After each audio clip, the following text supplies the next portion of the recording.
신명기 6장 10절부터 19절, 구약성경 271페이지입니다.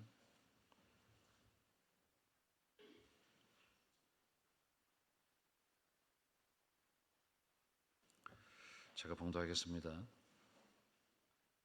내 하나님 여호와께서 내 조상 아브라함과 이삭과 야곱을 향하여 내게 주리라 맹세하신 땅으로 너를 들어가게 하시고 내가 건축하지 아니한 크고 아름다운 성읍을 얻게 하시며 내가 채우지 아니한 아름다운 물건이 가득한 집을 얻게 하시며 내가 파지 아니한 우물을 차지하게 하시며 내가 심지 아니한 포도원과 감람나무를 차지하게 하사 내게 배불리 먹게 하실 때에 너는 조심하여 너를 애굽 땅 종되었던 집에서 인도하여 내 신 여호와를 잊지 말고 내 하나님 여호와를 경외함이 그를 섬기며 그의 이름으로 맹세할 것이니라. 너희는 다른 신들 곧 내 사면에 있는 백성의 신들을 따르지 말라. 너희 중에 계신 너희 하나님 여호와는 질투하시는 하나님이신즉 너희 하나님 여호와께서 내게 진노하사 너를 지면에서 멸절시킬까 두려워하노라.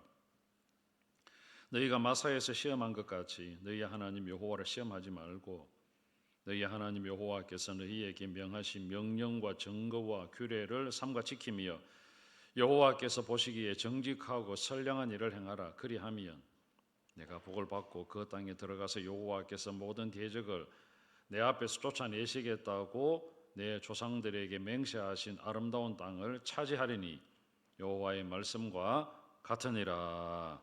아멘. 오늘도 예배 자리에 나오신 여러분을 진심으로 환영합니다. 오늘 예배 중에 임재하신 하나님을 기대하고 하나님께서 오늘 여러분에게 은혜와 평강을 주시기를 주님의 이름으로 축복합니다.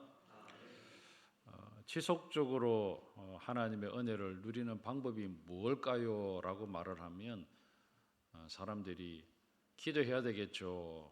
또 말씀대로 살아야 되겠죠. 또 교회도 잘 섬겨야 되겠죠.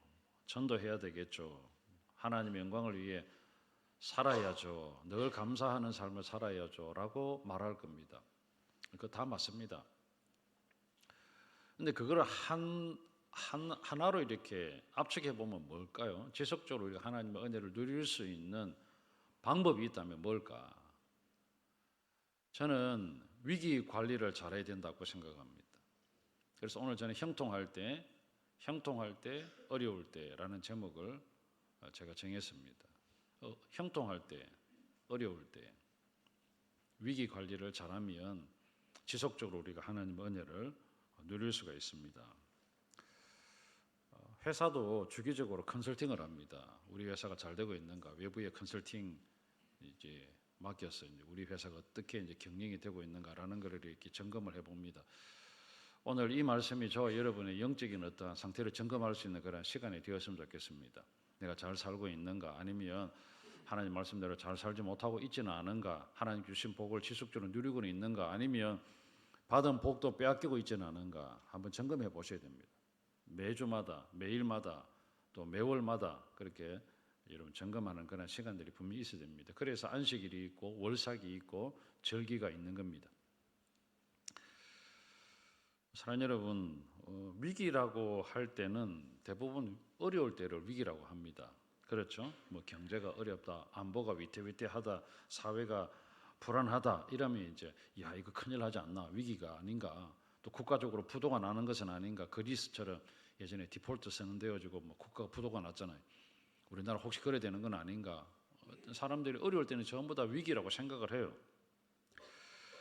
어려울 때는 뭐 누가 뭐 좀 잘 살아라, 뭐 조심해라 이렇게 말을 안 해도 다 허리띠를 졸라매고 어려움을 이겨보려고 합니다. 근데 문제는 어려울 때가 아니라 형통할 때입니다. 잘 될 때입니다. 잘 될 때도 사실은 위기라고 생각을 하셔야 됩니다. 형통한데 무슨 위기고 이렇게 말할 수도 있어요. 그죠? 뭐 잘 되고 있는데 무슨 말이냐 그렇게 말할 수도 있습니다. 여러분, 형통할 때도 위기입니다. 한번 따라해 볼까요? 형통할 때도 위기다. 어려울 때는 다 위기라고 생각을 합니다. 형통할 때는 위기라고 생각을 안 해요. 그런데 형통할 때도 위기라는 겁니다. 어떤 위기인가? 저는 오늘 두 가지를 말씀을 드리고 싶습니다. 형통할 때 어떻게 해야 되나? 형통할 때도 위기다. 어려울 때도 위기다. 그럼 형통할 때 어떻게 위기를 관리를 해야 되나? 그러면 어려울 때는 어떻게 또 하면 좋겠는가? 여러분 형통할 때 위기를 관리를 잘하고 어려울 때도 위기 관리를 잘하며 지속적으로 하나님 주시는 복을 쭉 누릴 수 있습니다. 그런데 형통할 때 우리가 이 위기, 형통할 때도 제가 위기로 말씀드렸잖아요. 이 형통할 때 위기를 관리 못하면 주신 복을 다 잃어버립니다. 어려울 때는 우리가 위기 관리를 해요. 허리도 잘라매고 야, 이 조심해야 되겠다 이렇게 해요. 이럴 때는 또 우리가 영적으로 또 잘 살아갈 수도 있습니다. 사랑하는 여러분, 형통할 때 위기다. 형통할 때 왜 위기인가? 오늘 성경을 한번 보십시오. 형통한 이야기를 하고 있습니다. 10절에 보면 내 하나님 여호와께서 내 조상 아브라함과 이삭과 야곱을 향하여 내게 주리라 맹세한 땅으로 너를 들어가게 하시고, 여러분 하나님께서 맹세하신 땅으로 들어가게 하십니다. 들어가게 하시고 그 다음부터 기록되어진 단어를 구절들을 보면 네가 건축하지 아니한 크고 아름다운 성읍을 얻게 하시고, 건축도 안 했는데 내가 집을 짓지도 않았는데 그 크고 아름다운 성읍을 내가 얻는 겁니다. 형통이죠. 그 다음에 내가 채우지 아니한 아름다운 물건이 가득한 집을 얻게 하시고, 이것도 하나님 복이에요. 내가 파지 아니한 우물을 차지하게 하시며, 이것도 복입니다. 손도 안 댔는데 하나님께서 이미 파놓은 우물들을 그냥 주신 거예요. 내가 심지 아니한 포도원과 감람나무를 차지하게 하사 내게 배불리 먹게 하실 때, 이 형통이잖아요. 사랑하는 여러분, 이런 일들이 일어난다면 얼마나 좋겠습니까? 그렇죠? 놀라운 일이잖아요. 마치 이제 약간 여윳돈이 있어갖고 주식에 투자했는데 갑자기 내가 산 주식이 한 10배, 20배 올랐다. 이건 뭐 대박이 난 거잖아요. 뭐 돈이 조금 있었는데 허름한 집을 어떻게 하나 사놨는데 그 지역이 재개발이 되어서 땅값이 한 20배 올랐다. 이러면 여러분 얼마나 놀라운 일입니까? 이런 일들이 오늘 이제 벌어진다는 거죠. 형통이잖아요. 잘 되는 거잖아요. 손은 안 댔는데 뭔가 어마어마한 일이 일어나는 거잖아요. 내 편에서 한 것이 아무것도 없는데 일방적으로 나에게 주시는 놀라운 복을 우리가 뭐라고 하느냐면 은혜라고 하거든. 은혜 받았다. 하나님의 은혜다. 애도 안 썼는데 하나님께서 어마어마한 물질을 주셨다. 건강을 주셨다. 뭔가 놀라운 일들을 나한테 허락하셨다. 이러면 하나님의 은혜라고 이야기를 해요. 그럼 이럴 때에 오늘 성경에 보면 너희에게 배불리 먹게 하실 때에라고 하잖아요. 여기 형통할 때잖아요. 형통할 때 하나님께서 야 그냥 뭐 대충 누리고 살아라 이렇게 아니잖아요. 성경은 정확하게 이야기를 합니다. 12절에 보면 이렇게 이야기하죠. 한번 읽어볼까요? 12절, 13절, 14절 시작. 너는 조심하여 너를 애굽 땅 종되었던 집에서 인도하여 내신 여호와를 잊지 말고 내 하나님 여호와를 경외하며 그를 섬기며 그의 이름으로 맹세할 것이니라. 너희는 다른 신들 곧 내 사면에 있는 백성의 신들을 따르지 말라. 자, 한 단어로 정리를 해놨는데 너는 뭐 하라고요? 조심하라. 따라해 볼까요? 조심해라. 12절 보십시오. 너는 조심하여라고 되어 있잖아요. 형통할 때 뭐 하라고요? 조심해라. 자, 따라해 봅시다. 형통할 때 조심해라. 형통할 때 조심해라는 겁니다. 잘 나갈 때, 일이 잘 될 때 조심해라는 겁니다. 모든 일이 뭔가 내가 계획한 것 이상으로 잘 될 때에 조심하라는 겁니다. 조심해라. 영적으로 잘 될 때도, 여러분 형통할 때도, 물질적으로 잘 되고 아무런 어려움이 없을 때도 위기라는 겁니다. 조심하지 않으면 넘어지는 거죠. 이게 위기입니다. 형통할 때 여러분 모든 걱정이 없다. 나는 아무 걱정이 없다. 그럴 때 조심해야 됩니다. 조심하셔야 돼요. 무조건 조심해야 돼요. 조심해서 나쁠 건 없습니다. 조심하셔야 됩니다. 뭘 조심해야 되는가? 오늘 12절부터 보면 이렇잖아요. 너를 애굽 땅 종되었던 집에서 인도하여 내신 여호와를 잊지 말고, 잊어버릴까 조심하라는 겁니다. 하나님을 잊어버릴까 조심해라.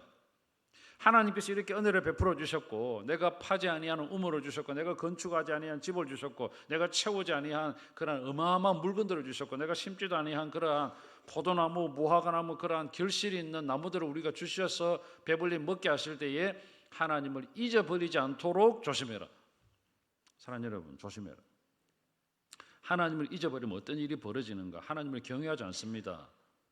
하나님을 잊어버린 그 자리에 다른 것들이 자리를 하기 시작합니다. 그래서 오늘 성경은 우상이라고 이야기합니다. 다른 신들 이야기하죠. 조심하셔야 됩니다. 하나님을 잊어버리지 않도록 조심하셔야 됩니다. 성도는 특히 잘 될 때, 형통할 때 뭔가 성공의 가도를 달리고 있을 때, 어려움이 없을 때에, 걱정이 없다고 생각하는 그때에 정말 조심하셔야 됩니다. 하나님을 잊어버리지 않도록. 하나님을 잊어버린다는 게 뭘까요? 하나님의 은혜로 살아왔습니다. 하나님의 은혜입니다. 라는 이야기를 안 한다는 거죠. 내가 잘했어. 자기가 능력이 있었어. 뭔가 똑똑했어. 그렇게 된 줄 생각을 해요. 하나님을 잊어버린다는 거예요. 마음속에 하나님을 두지 않는 것입니다. 왜 하나님께서 이렇게 경고하실까요? 하나님을 잊어버리지 말아라라고 이야기하실까? 이렇게 하시는 이유는 뭐냐면 하나님께서 우리가 어떤 존재라는 것을 너무너무 잘 아시기 때문에 그렇습니다. 우리는 잘 잊어버립니다. 하나님의 은혜도 잊어버리고 배은망덕한 존재가 바로 그리스도인들입니다. 누가복음 12장 16절부터 21절에 보면 어리석은 부자 이야기가 기록되어 있거든요. 한 부자가 정말 많은 경주의 최부자처럼 어마어마한 부자입니다. 땅도 많이 있습니다. 근데 그 사람이 이제 농사를 지었습니다. 밭에 소출이 풍성해요. 그래서 뭐라고 생각하느냐 하면 이렇게 이야기합니다. 누가복음 12장 16절부터 21절에 보면 야, 내가 곡식 쌓아둘 곳이 없을 정도로 이렇게 풍성해졌다. 어쩌면 좋겠노. 내가 지금 창고 곡간을 헐고 더 크게 짓고 거기다가 내 모든 곡식과 물건을 가득 쌓아두고 내가 여러 해 동안 쌓아둔 이 물건이 많으니까 걱정 없이 잘 먹고 잘 살고 평안히 쉬고 먹고 마시고 즐거워하자.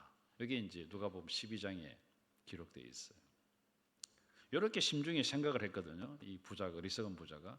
그때 하나님께서 이 어리석은 부자에게 뭐라고 하느냐 하면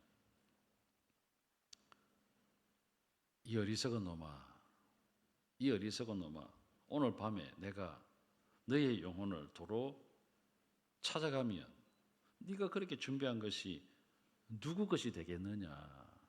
정말 어리석다라고 이야기를 해요. 사랑하는 여러분, 누가복음 12장 16절부터 21절을 보면 우리말 성경에는 내가라는 단어가 5번 기록되어 있거든요. 내가 내 곡간을 헐고 내 모든 곡식과 물건을 거기 쌓아두고 내가 내 영혼에게 이르되 내 영혼아 여러 해에 쓸 물건을 많이 쌓아두었으니 평안히 쉬고 먹고 마시고 즐거워하자. 내가 내 곡간 내 물건 5번이나 기록돼요. 우리말 성경에 지금 저와 여러분이 가지고 있는 성경에 보면 내가라는 단어, 내라는 단어가 5번이 기록돼요. 그런데 영어 성경을 찾아보면 내라는 단어가 몇 번이 기록되냐면 8번이나 기록되거든요. 좀 더 많게. 내라는 단어가 8번이나 기록돼요. 8번이나 기록되는 가운데 하나님이라는 단어는 한 번도 없어요. 하나님께서 이렇게 복을 주셔서 하나님께서 이렇게 어마어마한 밭에 소출이 있게 만들었습니다라는 단어가 없어요. 하나님이라는 단어는 한 번도 없고 내가 잘났어. 내가 잘했어. 모든 게 자기 때문에 잘 됐다고 생각을 해요. 하나님 잊어버렸잖아요. 형통할 때 조심해야 되는 게 뭔가요? 하나님 잊어버리는 거예요. 하나님 때문입니다. 하나님 덕분입니다. 하나님께서 이렇게 은혜를 베풀어 주셨습니다. 하나님께서 이렇게 놀라운 일들을 만들어 주셨습니다. 라는 이야기를 안 한다는 거죠. 사랑하는 여러분, 우리가 그렇게 안 할 것 같습니까? 하나님 은혜라 생각도 안 하는 경우가 많습니다. 내가 잘났어. 하나님 제일 싫어하는 게 뭘까요? 하나님 잊어버리는 거예요. 그래서 오늘 성경에 보면 조심해라 이야기하잖아요. 너는 조심하여 너를 애굽 땅 종되었던 집에서 인도하여 내신 여호와를 잊어버리지 말아라. 하나님이 잊어버리는 것. 잘 될 때에 하나님이 잊어버릴까? 하나님은 그것이 걱정스러워서 우리에게 조심해라. 잊어버리지 않도록 조심해라. 잊어버리지 않도록 조심해라. 여러분, 하나님 잊어버리면 어떻게 될까요? 하나님 여호와를 경외하지 않습니다. 하나님을 섬기지 않습니다. 하나님 이름으로 맹세도 안 합니다. 그리고는 다른 신들 곧 사면에 있는 백성들의 신들을 따릅니다. 하나님 대신에 다른 것으로 마음이 채운다는 겁니다. 여러분, 하나님께서 있어야 되는 이 마음의 자리에 하나님이 아닌 다른 것으로 채운다는 겁니다. 하나님이 아닌 이 자리에 내가 물질이 다른 것으로 가득 채운다는 거죠. 이게 영적인 우상이잖아요. 여러분, 하나님보다 더 사랑하는 뭐가 있다면 그것은 영적인 간음입니다. 하나님 질투하시는 하나님이죠. 오늘 성경에 보면 하나님은 질투하시는 하나님이라고 그랬잖아요. 너희 중에 계신 너희 하나님 여호와는 질투하시는 하나님이신즉 너희 하나님 여호와께서 내게 진노하사 너를 지면에서 멸절시킬까 두려워하노라. 여러분, 질투라는 단어는 남녀간의 사랑 관계에서 남녀간의 관계에서 사용하는 단어잖아요. 한 남자가 한 여자를 사랑하고 한 여자가 한 남자를 사랑합니다. 그런데 이 남자가 이 여자 사랑하는 여자 이외에 다른 여자에게 마음을 둔다. 이게 질투잖아요. 질투하는 거잖아요. 이 여자가 질투하는 거잖아요. 하나님은, 사랑하는 여러분, 하나님은 저와 여러분을 사랑하셨습니다. 하나님은 저와 여러분을 예수 그리스도를 보내주시기까지 하나님께서 정말 사랑하는 하나밖에 없는 독생자 예수 그리스도를 저와 여러분을 위해서 이 땅에 보내어서 십자가 지시기까지 사랑하신 저와 여러분 아닙니까? 그런데 우리가 하나님을 사랑해야 되는데 하나님 사랑하는 것, 이 사랑을 다른 것으로 채운다면 하나님 질투하죠. 잘 될 때에 하나님 은혜 잊어버리는 거죠. 하나님께서 하셨습니다. 잊어버리는 거죠. 사랑하는 여러분, 형통할 때 하나님 더 의지하는 여러분이 되시기를 바랍니다. 모든 것이 하나님의 은혜임을 알고 하나님을 더 사랑하는 여러분들이 되시기를 바랍니다. 저는 여러분이 형통할 때 걱정이 없다고 생각할 그때에 더 많이 기도했으면 좋겠어요. 더 많이 성경 읽고 더 많이 영적으로 애를 쓰고 더 많이 전도하고 더 많이 교회를 섬기고 더 많이 하나님께 드릴 수 있는 그런 삶을 산다면 하나님께서 더 많은 복을 주시리라 믿습니다. 이게 형통할 때 우리가 해야 되는 거잖아요. 형통할 때도 위기입니다. 여러분, 형통할 때도 영적으로 위기입니다. 잘 생각하셔야 됩니다. 정말 위기입니다. 아무런 걱정이 없다. 그때가 위기라는 겁니다. 오늘 저와 여러분이 형통할 때 어떻게 해야 되는가? 첫 번째 우리가 생각해 봤습니다. 두 번째, 어려울 때입니다. 16절부터 19절입니다. 너희가 마사에서 시험한 것 같이 너희 하나님 여호와를 시험하지 말고 그랬습니다. 여러분, 마사에서 무슨 일이 일어났는가? 마사에서 이런 일이 일어났습니다. 이스라엘 백성들이 출애굽기 17장에 대한 이야기인데 이스라엘 백성들이 출애굽에서 광야를 걸어가고 있습니다. 엘림에 도착했습니다. 엘림에서 물이 있었습니다. 엘림에서 떠나서 이제 르비딤에 또 장막을 쳤는데 그것에 마실 물이 없어요. 그럴 때 이스라엘 백성들이 뭐라고 원망했느냐 하면 왜 우리를 이곳까지 인도하여서 마실 물이 없게 했느냐. 우리 모세로 원망하고 막 돌을 들어서 막 치려고 그랬어요. 그럴 때 다급한 모세가 하나님 앞에 엎드려 기도합니다. 하나님, 이 백성들이 조금 있으면 나를 돌로 치겠습니다. 그럴 때 하나님께서 뭐라고 하느냐, 모세에게 네 손에 있는 지팡이를 가지고 반석을 치라 그래요. 반석을 칩니다. 그럴 때 반석에서 물이 막 터져 나와서 이스라엘 사람들이 먹게 돼요. 그러면서 그곳 이름을 마사라고 하거든요. 마사. 뜻이 뭐냐 하면 하나님께서 우리 중에 계신가? 하나님을 시험하여서 이스라엘 백성들이 하나님을 시험하여서 하나님과 다투어서 우리 중에 계신가 아닌가 시험한 장소가 마사다. 사랑하는 여러분, 하나님 계셨습니다. 하나님이 이스라엘 백성을 떠난 적이 없습니다.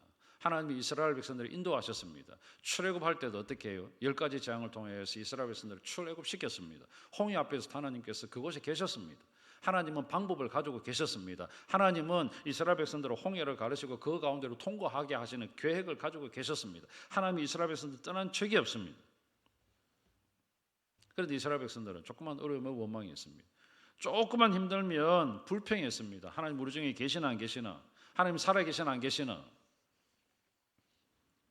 사랑하는 여러분, 어려울 때 위기, 힘들 때가 있습니다. 답답할 때가 없습니까? 일이 계획대로 안 될 때가 없습니까? 있습니다. 일반적으로 우리가 괴로울 때, 답답할 때, 힘들 때, 어려울 때 어떤 행동을 취하는가요?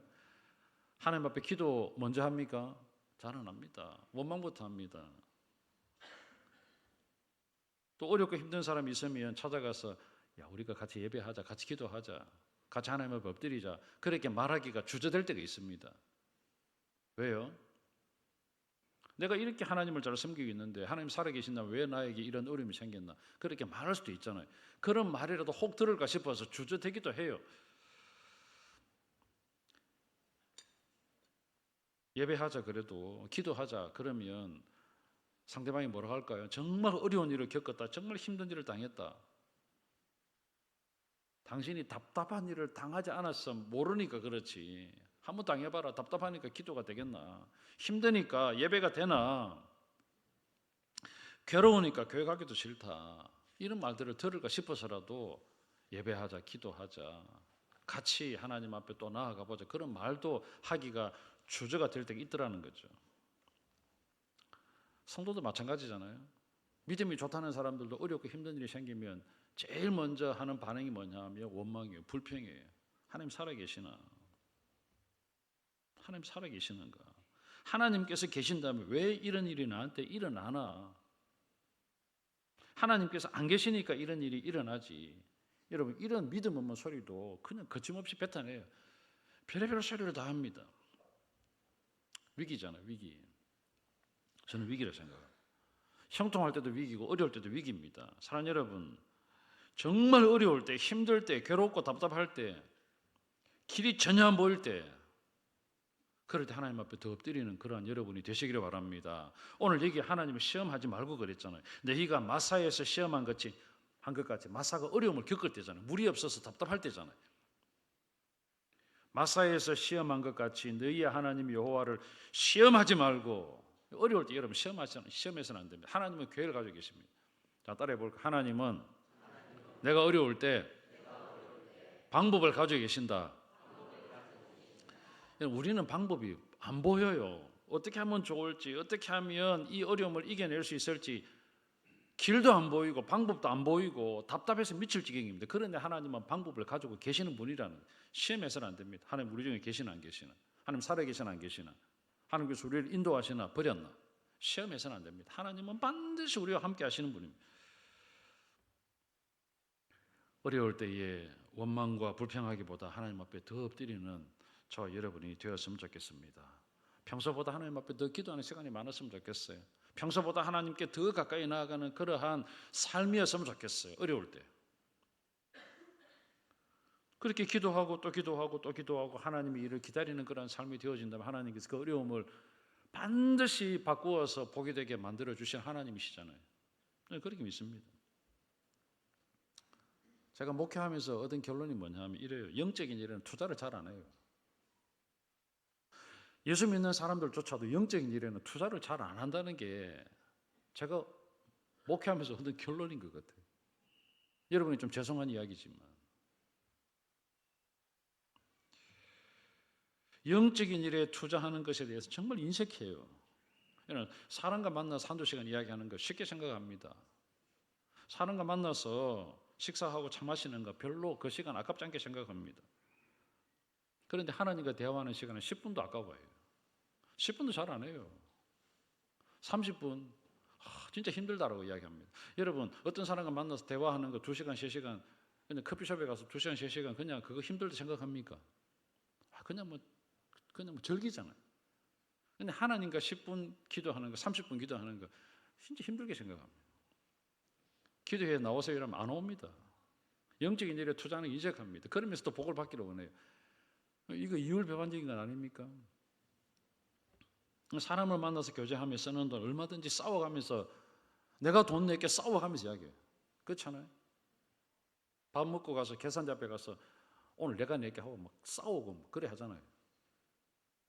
여러분 그렇게 싸우겠다고 하는데 헌금하는 일에 대해서는 인색해요. 계산해가면서 벌벌 떨 때가 있습니다. 영적인 일에 투자하고 헌신하는 일에 인색합니다. 주저합니다. 머뭇거립니다. 그런데 어떻게 하나님께서 우리에게 복을 주시겠는가? 어떻게 풍성한 은혜를 누리도록 만들겠는가? 아닙니다, 여러분. 잘 생각하셔야 됩니다. 우리가 복을 받지 못하는 이유가 다 있습니다. 하나님의 은혜를 지속적으로 누리지 못하는 이유가 다 있다는 겁니다. 그러면서 우리는 왜 하나님 안 주시나?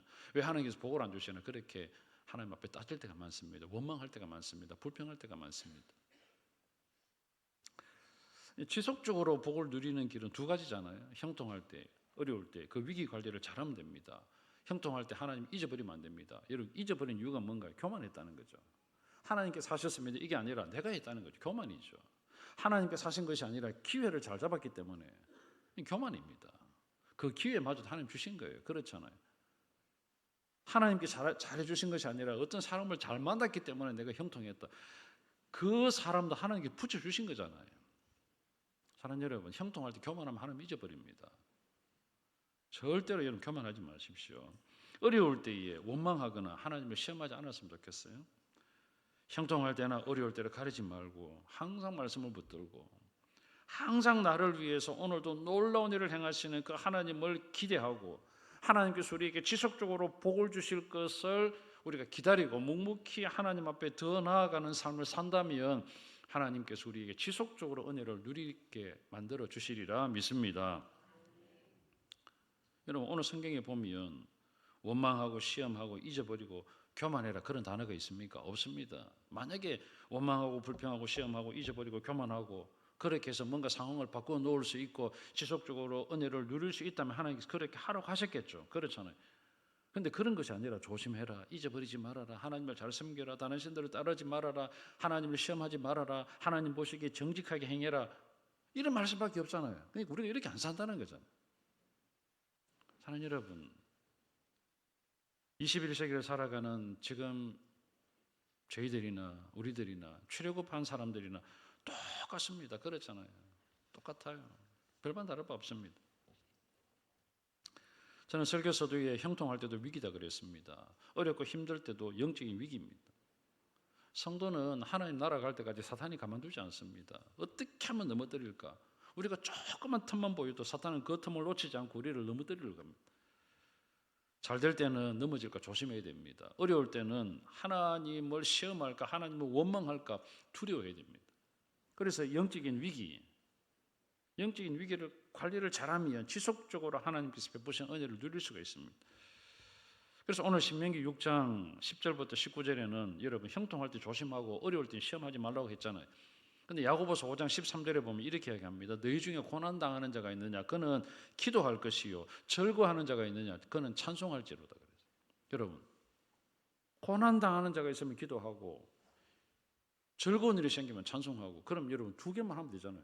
기도하고 찬송하고 기도하고 찬송하고 어려우면 기도하고 하나님께서 어려움을 극복하게 만들어서 즐거운 일이 생기면 찬송하고 그럼 여러분 두 개만 하면 됩니다. 기도하고 찬송하고 기도하고 찬송하고 이게 뭐죠?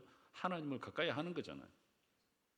어려울 때 원망하고 불평하고 하나님 시험하고 아닙니다. 잘 될 때에 교만하고 하나님 잊어버리고 딴짓하고 아닙니다. 여러분 오늘 성경은 신명기든 야고보든 똑같습니다. 구약 성경에 기록되어진 하나님의 성경의 원리 신약의 야고보 사도를 통하여 하나님께서 우리에게 지속적으로 은혜를 누리는 방법 똑같잖아요. 표현만 다릅니다. 성도라고 살면서 왜 어려움이 없겠습니까? 우리도 어려움이 있습니다. 인생은 내리막 오르막이잖아요. 내리막이 있으면 오르막이 있습니다. 오르막이 있으면 또 내리막이 있습니다. 사랑하는 여러분, 그러면서 우리가 천성을 향하여 뚜벅뚜벅 걸어가잖아요. 내가 잘못해서 내리막길을 걸어갈 때도 있습니다. 때로는 하나님께서 우리가 너무 교만할까 싶어서 약간의 어려움을 겪게 하시기도 하잖아요.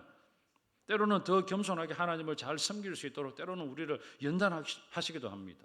그런데 여러분 중요한 건 하나님께서 우리를 한 번도 버리신 적이 없다는 겁니다. 한 번도 우리를 모른다 하신 적이 없다는 겁니다. 한 번도 우리를 내가 너를 포기한다, 내가 오늘부터 너를 버린다, 그런 적이 없다는 겁니다. 하나님은 절대로 우리를 버리신 분이 아닙니다. 정말 끝까지 사랑하신 하나님이시잖아요. 그런데 우리는 조금만 어려움이 생기면 왜 나에게 어려움 주십니까? 도대체 하나님께 살아계신다면 왜 나에게 이런 일이 일어납니까? 왜 나에게 이러한 안타까운 일들이 생기도록 하나님 하십니까? 나를 사랑합니까? 이렇게 원망하고 불평해요. 사랑하는 여러분 꼭 기억하십시오. 하나님 우리를 버린 적이 없습니다. 하나님은 우리를 모른다 하신 적이 없습니다. 시편 121편을 보면 하나님은 졸지도 아니하시고 주무시지도 않는다 그랬습니다. 침 삼킬 동안도 우리를 놓치지 아니하시는 하나님이시다라고 기록을 하고 있습니다. 이제 말씀을 정리하고 싶습니다. 사랑하는 여러분, 형통할 때 조심해서 하나님을 잊어버리지 말고 어려울 때 하나님을 시험하지 말고 원망하지 말고 하나님께서 우리에게 걸어가게 하신 정도를 걸어갔으면 좋겠습니다. 하나님을 더 가까이 하는 여러분이 되시기를 바랍니다.